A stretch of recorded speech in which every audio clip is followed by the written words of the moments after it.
네, 여러분. 소개받은 최한정입니다.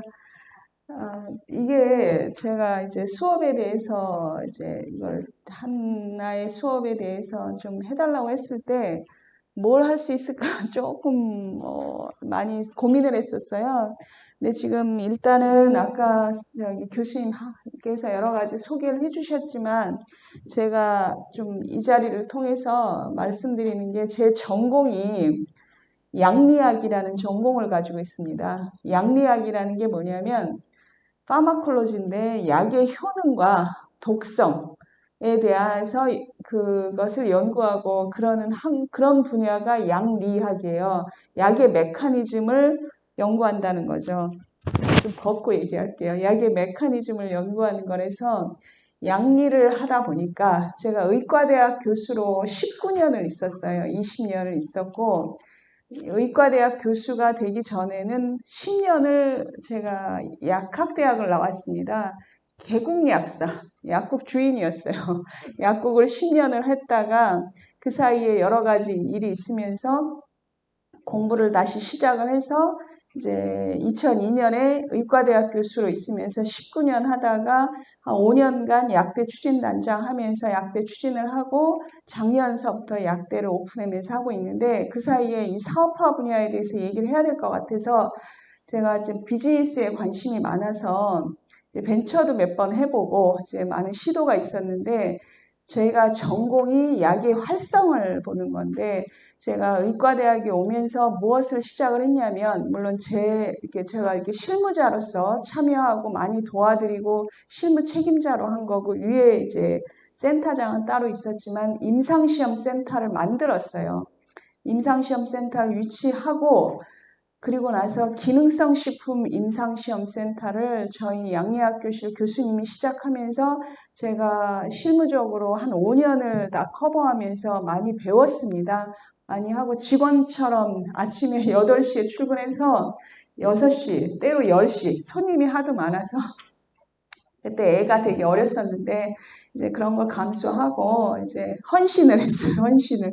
그래서 거의 직원같이 한 3년 맥시멈 일하고 5년 정도를 일하면서 뭐를 배웠냐면 약의 활성을 임상시험을 통해서 구현하는 걸 그 당시에 2003년, 4년 이때거든요.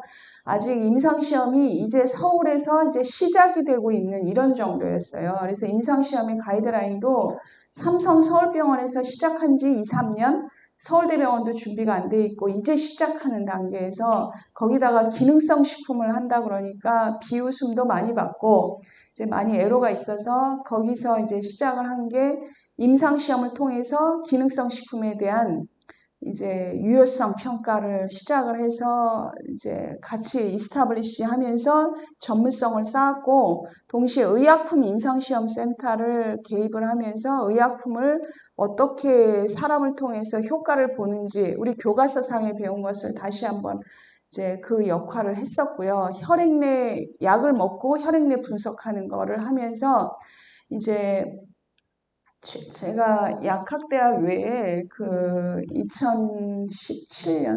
2017년에 본격적으로 시작을 했는데 임상시험이 자꾸 페일을 하는 경우가 많아지면서 의약품이요. 페일을 하는 경우가 많아지면서 이제 부담이 되는 거잖아요. 실패한 사례가 많은 이유가 뭐냐면 비임상, 임상이 들어가기 전에 동물이나 세포에서 뭔가 과학적 근거가 부족한 거예요. 그런 걸 제대로 수행해 주거나 재현성 있는 과학적 근거를 못 내주니까 거기에 대한 수요가 많았어요. 그것을 인지하고 병원 기반에서 이제 비임상을 중심으로 하는 비임상 CRO를 만들었어요. 그래서 그것을 사업화, 물론 그것이 따로 독립적인 법인으로 나오면 제 느낌에는 지금 굉장히 이제 많이 성장했거든요. 불과 4년밖에 안 됐는데 처음에는 직원이 5명으로 시작했다가 지금은 한 30명 가까이 돼요. 그러면서 처음에 시작은 2, 3억으로 시작을 했다가 지금 매출만 한 35억, 40억 뭐 이렇게 올라가고 있어요. 이렇게 쭉 올라가고 있는데 지금은 일이 너무 많아서 이제 막 확대해야 되는데 과연 이게 계속 어떻게 될까? 사람을 무조건 쓰는 게 좋은가? 뭐 이런 고민을 좀 하고 있어요. 그래서 그러니까 여기 말씀드린 것은 제가 약학대학 학장을 하고 있는데 원래 하고 있는 것이 전공을 기반해서 사업화를 어떻게 하면 할 수 있는가가 제 굉장히 중요한 질문이었고 이게 기본적으로 임상시험을 이해하고 FDA에서 원하는 다큐멘테이션을 할 수 있고 시장의 수요를 알고 그 다음에 비임상을 어떻게 하고 이게 결국은 신약 개발의 프로세스에서 소재만 없는 거거든요. 소재는 딴 사람이 개발해요. 약리라는 게 제가 하는 게 파마콜로지는 소재는 이제 약대라는 약학대학은 어떻게 되어 있냐면 가장 중요한 학문이 가장 중요한 과목이 뭐냐면 제가 전공한 약리학이 가장 중요하고 두 번째로 중요한 게 뭐냐면 약제약이라는 게 있어요. 약을 만드는 거. 약을 만들어서 포뮬레이션을 하고 제형을 만들고 서방형 제제를 만들고 이게 물리 화학 중심으로 하는 약제약이 있고 저희는 생물이죠. 생물에 대한 효능 평가하고 독성 평가는 약리학이랑 약제약이 두 가지 파트거든요. 그러니까 약제약 쪽에서는 소재를 디벨롭한 회사에서 가져와서 제 프로세스를 이렇게 밟고 있어요. 그 소재에서 가져와서 소재에 대한 자문은 약학대학의 약제약을 전공한 교수님한테 자문을 받아서 그걸 좀 서포트를 해주고 그 외에 나머지 혈액내 분석, 세포시험, 동물시험, 임상시험까지 임상시험은 연결해주는 선이지만 임상시험 데이터를 볼 줄 알아야 이게 비임상도 할 수 있거든요. 그래서 약리, 전공 기반해서 약학대학에 한계가 있어요. 병원이랑 연결 안 하면 그것도 되게 한계가 있거든요. 다행히 병원에서 시작해서 이게 독립된 법인으로만 아니지 충분히 성공할 가능성이 많다라고 생각하고 있어요. 그래서 며칠 전에 노터스라고 이제 요즘에 좀 많이 성장하고 있는 기업이 방문을 했는데 참 잊어버렸네요. 그 액수가 몇백억을 한대요. 몇백억을 하는데 매출이. 근데 얘기 들어보면 우리도 만약에 이게 독립된 법인으로 이렇게 쭉 빠져나가면 그렇게 못할 리가 없고 이게 이제 상장 가치 뭐 이렇게 생각하면은 뭐 충분히 그런 생각을 했었어요. 근데 이제 우리나라 이쪽으로 저희가 지금 하고 있는 거는 비임상 CRO라고 할 수 있는데 비임상 CRO가 우리나라에 뭐가 있냐면 이제 그 영리법인으로서는 몇 개 없어요. 바이오톡스텍이라는 거랑 캐몬이랑 그다음에 최근에 아까 말한 노터스라는 기업 세 개거든요. 근데 다들 생긴 게 노터스는 2019년인가 18년에 상장을 한 거였나? 뭐 이러고 캐몬도 2010 몇 년에 하고 몇 년 안 됐어요.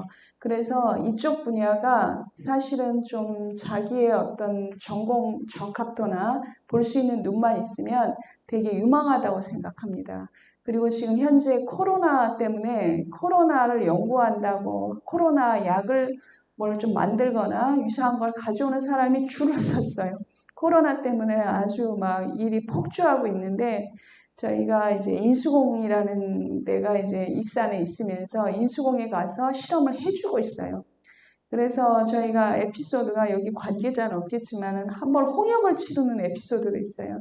그러니까 말도 안 되는 것을 갑자기 의뢰를 하면서 데이터를 내줬는데 데이터의 일부만 가지고 이제 홈페이지에 올려버려서 주가가 급상승을 해가지고 이제 난리가 났네요. 저희 입장은 이제 그걸 보니까 그렇게 나오면 안 되는 거예요. 그 데이터는 결론은 효과가 없을 수 있다라는 결론이었는데 일부만 발췌해가지고 그런 홍보를 하는 바람에 이제 그런 걸 보면서 하다못해 저희 사무실에 그 무슨 주식인이라는 카페장이 전화가 와서 이제 그뭐 몇 사람을 대표해서 물어본다. 효과가 어떠냐. 뭐 이런 질문도 받고 막 전화가 막 쇄도해가지고 홍역을 치른 적이 지금 최근에 있었던 일이고요.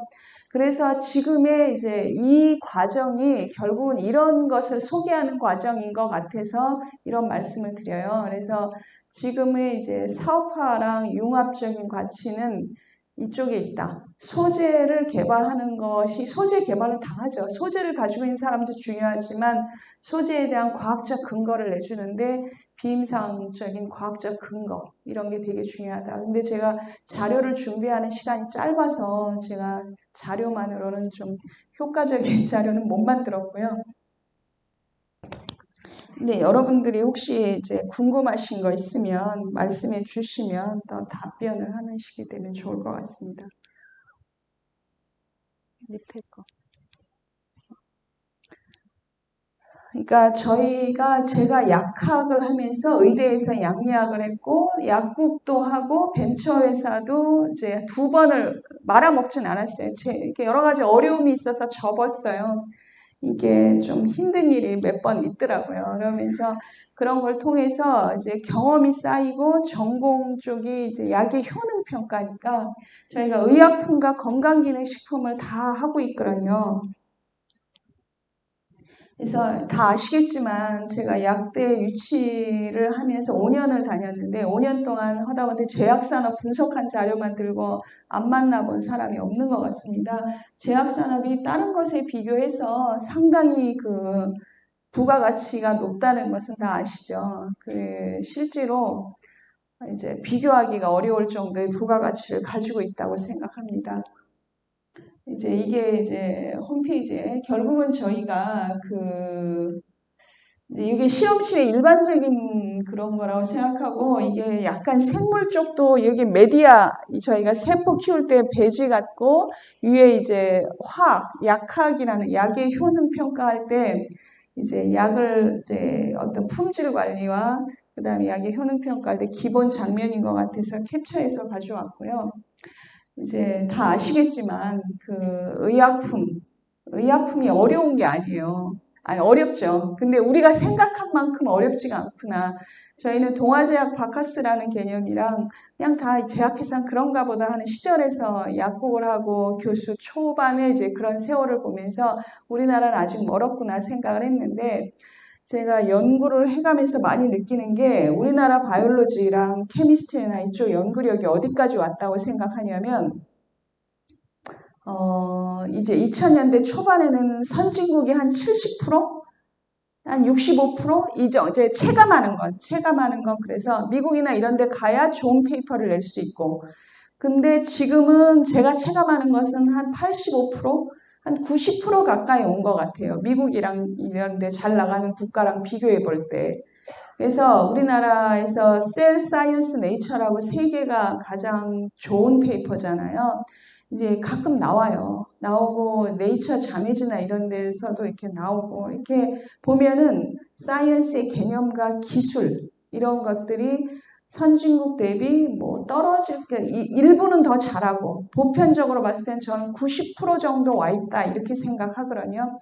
근데 이제 의약품이 만들어지려면 바이올로지나 특히 생명과학의 수준이 높아야 돼요. 그거 진짜 중요한데 그동안 예전 정부서부터 계속 투자한 게 이제 쌓여가지고 역치를 좀 넘었을까 말까 지금 이러고 있다고 저는 느끼고 있어요. 피부로. 그래서 지금쯤은 우리나라도 블록버스터나 이제 굉장히 유망한 신약 지금 나오고 있잖아요. 좀 한 5년 안에 블록버스터라고 해서 몇 조 원의 매출이 발생하는 약들이 다수 나올 거라고 생각을 하고 있습니다. 다수 나오면서 이런 이제 유효성 평가가 제가 하는 것도 더 성장할 거라고 생각하면서 제가 바라는 거는 시설과 생산 단계를 그 매뉴얼하고 다큐멘트 베이스로 움직이는 게 GMP죠. 그래서 약이 하나 만들어지려면 GMP가 가동이 돼야 되고 공장에서는 그 다음에 실험실에서는 GLP가 돼야 되고 임상시험 사이트에는 GCP가 돼야 돼요. 그래서 이 세 개를 운영을 하는 것이 핵심입니다. 이제 의약품인데 제가 건강기능식품에 대해서 본의 아니게 제가 의도한 건 아니었어요. 의도한 건 아니었는데 15년은 트레이닝 받은 것 같아요. 그러니까 자의반 타의반 일을 시켜서 할 수 없이 하다 보니까 식품에 대해서 누구 못지않은 전문성을 어떻게 하다 보니까 갖게 됐어요. 그래서 개별 인정 등록이라는 이제 우리 신약 등록같이 개별 인정 등록이라는 건강기능식품 법을 만들 때부터 참여를 하고 그것을 계속 하는 무슨 산 증인같이 그런 세월을 지내왔고요. 건강기능식품은 저는 이거 되게 유망하다고 보거든요. 근데 저만 그렇게 보는 게 아닐 거라고 생각하는데 건강기능식품의 임상시험이요. 인체 적용시험이라고 이름을 바꿔서 왜냐하면 의사랑 그 약이라는 범주랑 좀 구별되려고 임상시험이라는 단어를 안 쓰고 인체 적용시험이라고 단어를 써요. 하지만 이 영어로는 클리니컬 트라이얼 똑같죠. 번역만 달리 하는 거예요. 근데 인체 적용 시험이 물론 가짜로 인체 적용 시험을 하는 팀이 있을까는 모르겠는데 그렇게 하기가 어려운 게 블라인드 테스트를 일반적으로 하니까 그래서 뭐 사기성 있는 임상시험을 했다 하면은 할 말은 없는데 GCP를 준하는 임상시험을 한 결과는 믿어야 되거든요. 플라세보도 있는데 플라세보보다 더 우월하다는 것이 나왔을 때 여러분 가만히 보세요. 요즘에 약국이나 어디 가면 건강기능식품에서 식약처에서 개별 인정이 지금 거의 뭐 500건 이상 고시험도 굉장히 많거든요. 다는 모르겠지만은 이제 건강기능식품이 성공하는 분야가 따로 있어요. 따로 있어요. 그래서 그게 어디에 성공할 것 같아요? 건강기능식품의 어느 쪽에 약도 아니에요. 의사가 처방을 하지도 않아. 건강기능식품은 자기가 찾아야 되거든요. 근데 재구매가 일어나는 건강기능식품이 있고 그냥 시장에서 했다가 사라지는 건강기능식품이 있어요. 근데 임상시험 결과는 다 있는데 다 좋은 거란 말이에요. 그럴 때 어느 거는 시장에서 없어지는 거고 어느 것은 시장에서 점유율이 크면서 계속 히트하는 기준이 뭐라고 생각하세요? 혹시 여기에 관심이 있으세요? 그러니까요. 그 개념이 뭐가 있냐면 건강기능식품도 종류가 되게 많잖아요. 예를 들어서 기억력 감퇴를 해결해 주는 건강기능식품도 있고 또 어떤 건강기능식품은 골다공증을 개선하는 건강기능식품도 있어요. 근데 우리가 건강기능식품은 소비자가 선택을 하는 건데 골다공증은 자기가 골다공증이 나빠지는지 좋아지는지 자각 증상이 없잖아요. 병원에 가야 하는데 오랜 세월에 걸쳐 일어나는 거라서 내가 좋아졌다 할지언정 건강기능식품 한 달 먹어보고 이게 과연 건강기능식품 때문에 좋은 건지 아닌지를 알 수가 없을 뿐더러 이게 의사가 먹으라고 한 게 아니기 때문에 의사가 건강기능식품 인정 안 하는 경우가 일반적인 추세잖아요. 한약도 인정 안 하고 이랬을 때는 소비자가 주권이 있어서 소비자가 하려면 느낌이 있어야 돼요. 아 이거 좋구나. 그러니까 어느 경우에는 약은 의사가 먹어라. 이건 반드시 좋다. 해서 처방을 해서 먹으면은 그냥 먹어야 되잖아요. 그걸 믿고. 근데 건강기능식품은 그냥 시장에 던져 있는 거거든요. 약사가 이거 먹으라 해도 건강기능식품인데 효과 없어도 아무 책임이 없는 거예요. 그러니까 완전히 소비자가 선택하는 거거든요. 그래서 때로는 약보다 건강기능식품이 더 효과가 있을 수가 있어요. 시장에서 살아남는 거. 그 엄격하잖아요. 예를 들어서 골 건강에 좋습니다. 이런 거 이제 요즘에 유황 가지고 MSM이라고 설페이트 이런 거 나오는데 그거 복용을 하는데 예를 들면 골관절염 어디가 아파서 병원에 갔어. 근데 골관절염도 아니고 류마티스도 아니고 아무것도 없는 거야. 그냥 본인만 아파. 이런 거 많이 있지 않아요? 그러니까 치매인 줄 알았더니 내가 너무 기억력이 그래. 그래서 병원에 갔더니 좀 쉬라고. 그런 거 아니라고. 가끔 그럴 수 있다고. 참 깜빡깜빡하고 근데 나는 너무 심각해. 내가 예전에 이러지 않았어. 나 좀 이상해. 이런 사람 있잖아요. 중년의 여성분들. 이런 거 있잖아요. 근데 의사는 반응 없어. 그러면 내가 노력을 하는데 그런 걸로 식약처에서 인정해 준 거 보면은 인체 적용 시험으로 해서 엄격하게 하는 거거든요. 때로 그런 걸 먹었을 때 이게 느낌이 와야 돼. 그런데 이제 시장에서 오래 살아남는 것은 좋다. 다 좋은 경우에는 자각 증상이 있는 거. 근데 약이 없는 영역, 의사가 무시하는 영역, 그걸 준건강인이라고 하거든요. 때론 반건강인이라고 하고 환자는 아닌 거예요. 환자가 기준이 되려면 의학협회에서 그 가이드라인이 있어요. 뭐 조현병은 어느 증상일 때 조현병 환자다. 초기, 중기, 말기다. 때로는 비만이면 이게 경도, 중도 뭐 이렇게 해가지고 가이드라인이 다 있어요. 약에 대한 처방 가이드라인이 전 세계가 다 그 가이드라인에 맞춰서 우리가 소위 양약이라고 하는 것은 그렇게 처방되고 있거든요. 근데 나만 자각 증상이 있는 게 굉장히 많아요.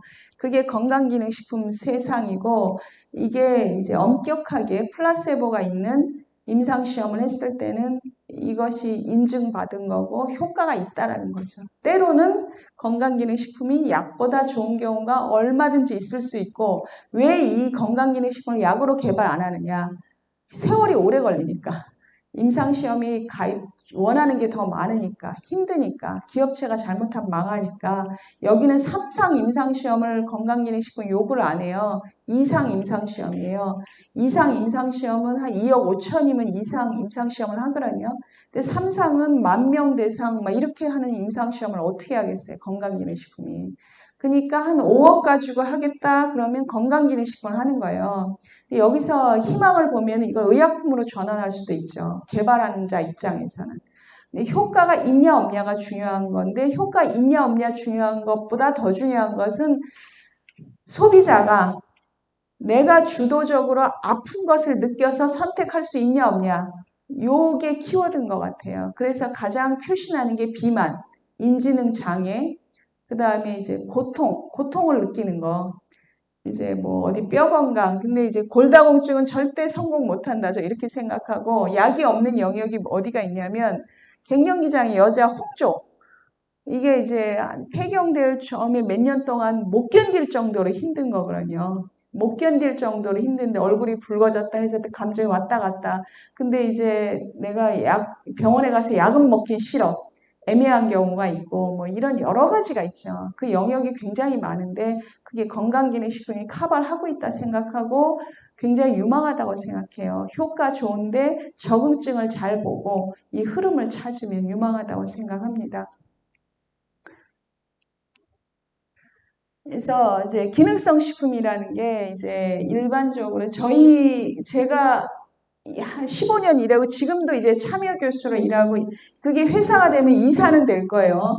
근데 그 정도로 헌신한 게 CTCF2라고 임상시험 지원센터에서 일을 했었는데 그때 저희가 만든 거예요. 식약처 사람들이랑 만든 그림이 현재 이제 그 구글 치면은 이런 게 나오더라고요. 이게 잘 안 들어서 그렇긴 한데 여기에 의약품, 건강기능식품, 기능성식품, 일반식품 해서 이제 식품의 건강기능식품이라는 것이 뭐냐, 그 다음에 어떻게 하면 성공할 수 있느냐, 이런 것을 이제 그 임상시험센터랑 여러 가지를 보면서 많이 느낀 거죠.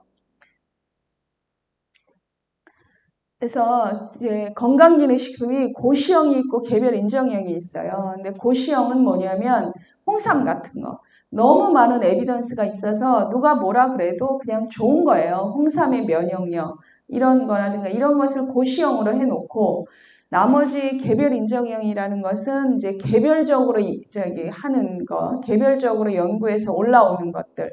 이게 개별 인정형 건강기능식품이에요.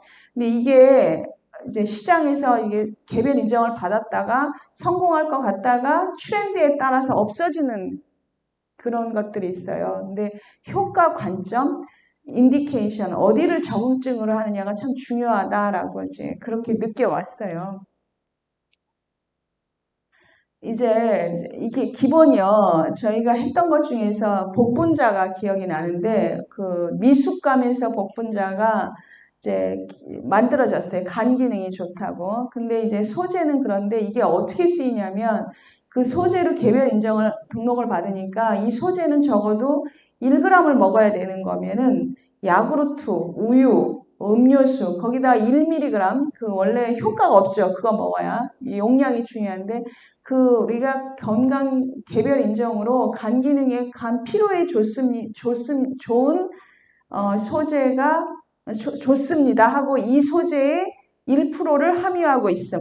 이래가지고 이제 유산균이 안에다 요구르트 안에다 넣고 우유 안에다 넣고 무슨 음료수 안에다 넣고 이게 시장에서 많이 나오더라고요. 이런 걸 보면서 이제 저걸 먹는다고 원래 섭취 용량은 1g을 먹으면 그 안에는 1g이 아니라 소량 들어가 있어도 얼마든지 선전할 수가 있는 거예요. 그러면서 이게 우리가 생각하는 약 같은 캡슐이나 타블렛 형태가 아니라 주스에다 얼마 넣고 우유에다 얼마 넣고 그런 걸로 많이 파는구나. 그리고 하다못해 아이들 키 크는 것도 막 이렇게 선전하는 걸 보면서 과연 이제 한번 했다가 이제 눈에 안 보이면 시장이 없어지니까 시장이 없어지지 않고 의사가 처방하지 않아도 오래 살아남을 수 있는 건강기능식품은 어떻게 개발해야 되는가 이런 그런 것을 많이 느꼈습니다. 그래서 이런 거 근데 이런 거가 이제 이런 자료를 만들어 주는 거예요. 그래서 이제 그 품질 관리서부터 표준화서부터 메커니즘서부터 효능평가, 섭취 용량을 저희가 다 해주고 그리고 나서 이것을 임상시험 디자인하는 데 넘어가서 임상시험까지의 코릴레이션, 일관성 있는 그런 걸 가면 임상으로 넘어갔을 때 성공 확률이 높겠죠. 그렇게 하고 있습니다. 그래서 건강기능식품의 원료의 적합성, 원료의 표준화, 제조공정, 그 다음에 지표 성분 이런 것을 저희 센터에서 다 하고 있어요. 그리고 이제 그 가장 중요한 게 뭐냐면 그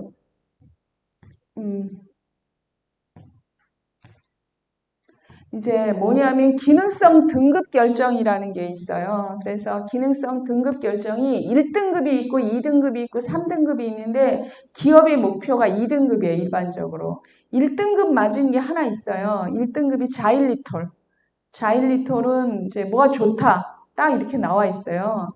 근데 2등급은 임상시험을 통하는데 질환, 뭐에 좋은 게 아니라 뭐, 유익할 수 있다, 뭐, 도와줄 수 있다, 도움이 될 수 있다, 된다가 아니라 될 수 있다. 이런 클레임을 받아요. 1등급은 된다는 거고, 그거는 의약품 수준의 언어에서 1등급을 주는 경우는 극히 드물고, 2등급이 목표고, 3등급은 임상시험이 좀 부실할 경우에, 거기는 줄 수 있다 하면서 인체 적용 시험이 추가돼야 된다. 요런 게 3등급이에요. 그래서 이것을 비임상시험만 했을 때는 3등급을 맞는 경우가 많고 임상시험을 제대로 하면 2등급, 임상시험이 너무 많이 하고 자료가 너무 많으면 1등급. 1등급 맞는 것은 식약처에서 원하지 않지. 1등급 주고 싶지가 않으니까. 약은 아니라는 경계를 짓고 싶으니까요. 그래서 당뇨병이 좋다라고 하는 건강기능식품은 없어요. 그렇게는 안 하고 혈당 조절에 도움을 줄 수 있다. 병 이름은 안 써요. 식품이랑 약의 경계는 그래도 설정을 해야 되기 때문에 이제 약과 식품의 그 모호하지만 언어 선정에 있어서 굉장히 주의하고 있는 게 식약처의 입장이고 우리 이제 일반 소비자들도 뭐 고추 먹으니까 좋다, 뭐 수박 먹으니까 좋다, 복분자 먹으니까 좋다 이렇게 얘기할 수 있지만은 병을 치료할 수 있다. 이거 위험한 말이잖아요. 도움을 줄 수 있다는 거지. 그게 치료할 수 있다면 약의 범주 안에서 넘어와야 되니까 우리나라 아직 금기되는 영역이 있어요. 잘못하면은 일반 소비자들은 오해를 해가지고 맹신을 해서 사건이 일어날 수도 있죠. 그래서 그런 게 엄격해요. 그래서 이번에 남양 유럽 불가리아 그 유산균인가 해가지고 막 그 자기 회사까지 넘겼잖아요. 다른 데다가. 그게 원래는 실제로 그 코로나 제가 이제 그 스토리를 이제 들었어요. 근데 이제 코로나 연구를 했는데 코로나 연구가 쉬운 거 어려운 시험은 아닌데 바이러스를 해서 이게 좀 플럭테이션 왔다 갔다 하는 게 많아요. 그래서 그런 실험 했는데 실험 추가 실험이 많이 필요한데 그냥 그 실험을 막 해버리니까 광고를 하고 홍보를 하고 이렇게 하니까 이제 그 실험한 그 실험자가 이제 놀래가지고 그것을 이제 오히려 이렇게 뭘 이렇게 노력을 한 거예요. 이거 아니다, 아니다. 이러면서 이제 일이 더 커진 것 같아요. 그러니까 이제 뭘 하나 광고를 하거나 하려면은 정말 근거 있이 여러 번 이렇게 반복해서 해야지 그러지 않아서 이 문제가 생겼죠. 그러니까 식품에 대해서는 효과가 안만 좋아도 질병에 좋다, 코로나에 좋다 이렇게 말하기는 거의 불가능한 거죠. 그럼 결과가 어마어마하게 쌓여야 되는데 그렇게 말할 수 없는 거예요. 식품 가지고는. 약의 범주가 아닌 이상은. 근데 비즈니스 디벨롭먼트에서 저희가 그래서 어떤 사업을 하려고 했냐면 임상시험 센터 운영하는 것을 해보고 하면서 필요한 게 지금 필요한 게 비임상 CRO다 이렇게 생각해서 하고 있는 거고 지금은 이제 임상 CRO예요. 그래서 이게 어떤 개념이 있냐면 임상시험 센터에서 병원에서 의사가 임상시험을 해요. 근데 임상시험에서 뭐가 빠져 있냐면 모니터링하는 제3자 임상시험을 수행하는 게 의사고, 그 다음에 스폰서라고 해서 제약회사나 이런 데서 의뢰를 하잖아요. 그러면 객관적으로 이 사실을 다큐멘테이션에서 3자가 있어야 돼. 임상시험은 그냥 소비자가 아니라 스폰서가 의뢰하고, 그 다음에 의사가 해주고, 이것만 가지고 임상시험이 수행되면 안 돼요. 임상시험에 오류가 발생할 수 있기 때문에 그냥 제3의 기관이 필요한데 그 기관이 CRO예요. 임상 CRO. 임상 CRO는 제 눈에서는 어떻게 보이냐면 돈만 받아가는 것 같아. 하는 게 아무것도 없어. 세상에서 가장 쉬운 게 임상 CRO구나. 세상에 저렇게 많은 돈을 아무 노력 없이 그냥 사람 하나 보내가지고 그냥 페이퍼워크만 하고, 저희 같은 사람은 동물 시험하지 뭐 하지 밤늦게 일하고 막 이러는데, 임상시험하는 사람도 환자 봐야 되잖아. 의사도 힘들거든요. 근데 이런 사람들 와가지고 그냥 서류 체크하고 잘 됐니 잘못했니 하고 가는 거예요. 근데 이게 뭐지? 도대체 이 사람한테 뭐 하는데 왜 이 사람한테 5천만 원 줘야 되고 1억 줘야 되고 아무것도 아닌데, 이런 걸 지금도 사실은 좀 가지고 있어요. 그래서 굉장히 제가 이렇게 말하면 안 되지만 참 쉬운 영역이 별걸 가지고 돈을 버는구나 이런 생각을 한 적이 많았고, 하지만 이쪽 영역은 계속 성장하고 있어요. 제가 잘못 보고 있는 거죠. 여기에는 파마코키네틱에서 약동학적 분석을 보는 사람도 있어야 되고 뭐 전문가가 있어야 되니까 사람한테 나가는 인건비가 많은 것 같아요. 그리고 이제 그렇게 해서 이거는 이제 임상 CRO는 앞으로도 엄청 커질 거고, 이제 제가 좀 여유가 있고 했으면 사실 이런 거 하고 싶어요. 이거 잘할 것 같아서. 근데 이제 이런 영역에서 우리나라 기업도 꽤 컸죠. 큰 기업도 있고 그런데 아직도 굉장히 유망한 게 임상 CRO다. 이렇게 생각을 하고 있어요. 그래서 임상시험은 이제 국내 전체 임상시험 대비 CRO 매출 규모 이렇게 나오고 있어요. 근데 여기에서 중요한 게 저희가 지금 뭐를 하려고 하냐면 글로벌 비임상시험과 글로벌 임상시험을 하려고 하는데, 거기에서 이제 우리를 어떻게 영어로 홍보하고 이제 그것을 어떻게 하느냐 해서 델리게이트를 보냈어요. 그래서 코로나 때문에 좀 어렵긴 하는데, 근데 이제 해외에서 임상시험을 의뢰할 경우에는 이 사람들이랑 커뮤니케이션 하면서 일이 진행되고 모니터링하고 가서 봐야 되고 이런 애로가 있는데, 국내에서 신뢰가 있는 임상시험 그 CRO한테 맡기면은 국내에서 할 경우는 상당히 용이하니까 지금 국내에서 아직 이 임상 CRO가 굉장히 크고 있고요. 그러면서 임상 CRO가 지금 뭘 하냐면, 제가 이제 아는 기업만 하더라도 자기네들의 파이프라인을 또 가지고 있는 거예요. 개발하는 건 없는데 남의 그 파이프라인을 것을 정보를 먼저 하니까 사가지고 투자를 해서 자회사를 만들면서 임상 CRO가 조그만 바이오 유망한 기업을 이렇게 주식을 사는가 봐요. 뭘 해가지고 그걸 자회사처럼 운영하는 걸 많이 봐요. 그래서 이런 기업이 이제 생물학적인 평가도 해주면 이런 걸 하면서도 정보가 가장 많으니까. 그래서 제약의 그 바이오가 어떤 흐름으로 갈지 모르지만 임상 CRO가 굉장히 유망하다라고 저는 보고 있고 그럴 거라고 생각합니다. 그래서 의약품의 개발 단계는 이렇게 돼요. 근데 이제 제가 하는 영역이 이제 비임상 시험해서 이런 거 하는데, 이걸 전체적으로 이해하지 않으면 이제 식약처에다가 신약 개발 프로세싱 하는 것까지 이해하고 하지 않으면 저거 수행을 못 하는 거죠. 그래서 중요한 게 임상, 비임상 해서 저희가 포커스를 맞추는 게 유효성 평가예요. 유효성 평가에서 안전성 평가는 GLP 가이드라인, GLP가 필요해서 GLP 시설은 못 갖추고 있어서 현재로서 유효성 평가를 집중적으로 하고 있고요. 그래서 유효성 평가 수행할 때 이제 인비트로, 인비보 해서 엑스비버는 이제 티슈 가지고 하는 시험해서 이렇게 지금 진행을 하고 있습니다.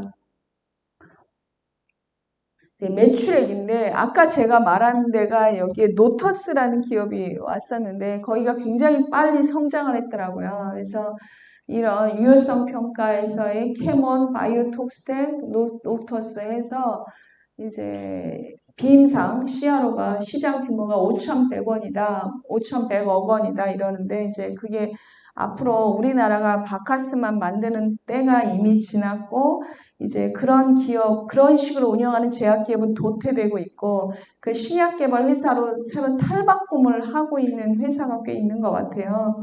그래서 제 생각에는 길으면 5년, 짧으면 2, 3년 안에 바이오가 누구는 살아남고 누구는 없어지고 신라젠 같은 회사도 있지만은 많이 준비하는 회사도 있으니까 그런 것이 앞으로 많이 하고 바이오 회사는 투자를 해야 마땅한 거라. 근데 볼 줄 아는 눈이 있어야지. 그렇게 하고 그중에 유력한 기업은 이제 글로벌 오히려 지금의 기존에 있던 기업보다 더 크게 성장할 거다라고 이렇게 보고 있어요. 왜냐? 생명과학이 우리나라가 괜찮거든요, 지금. 많이 떨어져 있다가 국가가 밀지, 시대가 이렇지, 그 다음에 생명과학 90% 정도 가까웠지, 그 중에 잘하는 사람 있지, 올라갈 수 있죠. 그래서 그런 시대고, 지금 여기에서 필요한 게 이런 CRO의 업무가 사업화 영역으로 굉장히 매력 있다라고 말씀을 드리고요. 그래서 아까 제가 말씀드린 게 뭐냐면 제가 유심히 보고 있는 게 이 바이오톡스텍이라는 회사인데 바이오톡스텍이 어떻게 만들어지냐면 저희처럼 만들어졌어요. 저희는 이제 제가 의대 교수여서 의대 교수 몇 명이랑 한 거고 이제 시작을 한 건데 그 바이오톡스텍은 충북대 수의대 교수 몇 명이 이제 동물 시험 해주다가 회사를 만드는 건데 그거는 결국 수의대 교수니까 동물 시험 잘하니까 그걸 서비스 해주다가 저기 그렇게 하니까 이제 기업이 커지니까 파이프라인을 가지는 거예요. 공동으로 개발한 데랑 MOU를 어떻게 하는지 모르겠어요. 근데 이제 그 밑에 자회사가 신약 바이오 회사를 가지고 운영을 하는 걸 보면서 아 이렇게 운영을 하는구나라는 걸 느꼈어요. 그래서 앞으로 바이오는 계속 진화할 거라고 생각을 합니다. 이건 옛날 자료라서 지금은 저희가 코로나 연구하는 것을 한참 하고 있고요. 서비스를 하는 거죠. 코로나 자기 소재를 가져오면 코로나로 동물 시험을 인펙션을 시켜서 거기에 효과가 있냐 없냐 이것을 내주는 결과를 지금 계속 하고 있고 현재 일이 너무 많죠. 코로나 하고 싶은 데가 너무 많으니까 그렇게 해서 한참 진행하고 있고 이것은 이제 처음에 2017년도 얘기긴 한데 이제 병원, 앞으로 사업화할 때가 어디가 유망하냐면요. 병원 쪽에서 뭔가를 학교도 중요한데 병원 쪽에서 의사랑 같이 뭔가 어떤 영역, 빅데이터, 인공지능, 뭐 이런 거랑 같이 임상시험 같이 이렇게 의료기기, 이런 쪽이 병원의 사업화 영역이 굉장히 좀 많이 있다고 생각합니다. 그래서 동물실을 책임지고 있고 이 동물실을 이제 하이 퀄리파이된 동물실로 만들었어요. 이거를 운영하고 있습니다. 그래서 이게 병원 내에 그 유효성 평가 센터라고 운영하면서 이제 이쪽에 임상 시험이 있고 빅데이터가 있고 유효성이 있고 임상량이 여러 가지가 많이 있어요. 의료기기서부터 있는데 이제 저희가 이제 유효성 평가 센터가 제일 잘 나가고 있어요. 이 가운데. 이제 만들어진 게 4년인데 다른 데는 이제 10년, 20년 가까워진 데도 많은데 지금 제일 성장하고 있습니다. 그래서 어떤 걸 표방을 했냐면 주변에 이제 병원 의사 전문의 많으니까 자문단을 충실하게 해서 하고 있고요. 그래서 국가과제나 이런 것도 받고 저희가 이제 병리과 같은데 진단검사과 같은데 어떤 이런 것에 대한 병리 판독 서비스랑 이런 것까지 같이 하고 있습니다. 이게 저에 대한 소개고 그래서 이제 이러다 보니까 이제 저희가 또 뭐가 있냐면요. 참, 딴 대학은 모르겠어요. 근데 저희 대학에서 공부를 열심히 해서 박사학위 받았어. 근데 지금은 직업을 구할 수가 없는 거예요. 실험도 잘해. 좋은 페이퍼도 많이 내고 연구 역량이 좋은데 문제가 전북대학교 졸업해가지고, 아니, 내가 전북대학 교수인데 그렇긴 한데 서울에 잡이 많이 있잖아요. 그럼 서울에 있는 대학에서 이 사람은 대학 교수로도 뽑아줘야 되잖아. 근데 이제 그 문턱이 높은 데다가 지방에는 이제 학교에서 이제 학령기 아동이 없으니까 교수 자리도 별로 없고 근데 연구원도 옛날에 농진청이나 이런 연구원에서 이제 그냥 어떻게 들어가는 사람도 많이 있는 걸로 아는데 지금은 대학을 무슨 서울대나 나와야 들어간다는 소리 하고 너무너무 어려운 거예요. 공무원, 준공무원, 안정된 자리가 박사학위를 받아도 갈 데가 없어요. 그러다 보니까 PhD를 그렇게 힘들게 했는데도 취업이 안 되는데 제가 이렇게 운영을 하니까 PhD를 이게 굉장히 매력 있는 직장이 되는 거예요. 그래서 이제 오히려 일자리가 만들어지고 박사급 인력이 연구원을 가거나 교수로 가야 되는데 자리가 없는 이 작금의 현실에서 좋은 일자리 제공이 되는 거가 되더라고요. 그래서 교수 지원을 하는 사람은 일부고 우리가 100명이 박사를 받으면 그중에 15명만 뭐 스테이블한 잡으로 넘어간다 그래요. 누구나 선호하는 직업. 나머지 85명은 우수하더라도 여러 가지 이유로 그런 시장으로 못 가니까 회사로 가야 되잖아요. 근데 이 지역이 전주가 집이야. 아기도 있고 가정도 여기 있어. 서울로 가기 어렵죠. 그러면서 저희가 그런 인력을 좀 흡수하고 이제 발전하고 있습니다. 그래서 시설 현황에 대한 거고요. 지금 이 초창기고 지금은 빡빡하게 이게 굉장히 원활하게 잘 수행되고 있고 기자재가 스스로 이제 병원에서 사주는 게 아니라 저희가 돈을 벌어서 저희가 사서 저희가 서비스를 해주는 이런 형식으로 넘어가고 있어요. 어떻게 보면 굉장히 짧은 시기였는데 그 시기 동안에 그렇게 성장을 했고요. 이런 식으로 그래서 이제 이쪽에는 이제 윤리위원회 이런 게 이게 이제 동물실이에요. 여기를 쓰면서 이제 여러 가지 저희가 활동을 하고 있습니다. 사업의 내용은 이제 기능성 식품서부터 이제 신약서부터 다 하고 있고요. 가장 중요하게 보는 게 제가 이걸 해야 되겠다고 생각한 건 뭐냐면 제가 연구하는 걸 너무 좋아하는데 이제 뭐라 할까 실험실에서 죽겠다라는 얘기까지 했어요. 일을 하면서 누워서 나이 먹어 죽는 게 아니라 일을 하다가 나는 거기서 좀 이렇게 하면 내 적성에 맞겠다 이런 얘기를 한 적 많이 있었거든요. 근데 이제 그만큼 실험이랑 연구에 애착이 많이 살아왔는데 중요한 거는 이렇게 하는데 내 데이터가 재현이 안 되고 이 딴 데서 가니까 이게 로 데이터, 그 다음에 퀄리파이 이것을 논문의 질이 올라가거든요. 이게 오래 하다 보면 질이 올라가는데 네이처에 냈어. 그 네이처에서 논문의 로 데이터, 그 어마어마한 로 데이터, 빅데이터에 해당하는 거 보내라, 뭐 저희가 단백질 검출한 데이터 보내라 하면서 로 데이터 관리가 엄격해지고 있고 사실 그게 있어야 되고 우리가 실험하면 미국이나 칠레나 헝가리, 일본에서 그게 똑같이 재현이 돼야 되는데 재현이 안 된다는데 좀 괴로웠어요. 그럼 삶이 완전히 없어지는 것 같아서. 그래서 가장 중요하게 본 게 창조적인 어떤 아이디어도 중요하지만 신뢰감 있는 데이터. 그러니까 적절히 트레이닝이 되면은 누구라도 할 수 있는 걸 해야지 자연과학을 하는 사람이 나는 되고 너는 안 돼. 이렇게는 안 되겠다라고 해서 그 실험실을 굉장히 그런 쪽으로 운영을 많이 했고요. 그러는 게 발판이 돼서 이렇게 간 것 같아요. 가장 중요한 거는 기업체에서 의뢰해서 돈을 받고 하잖아요.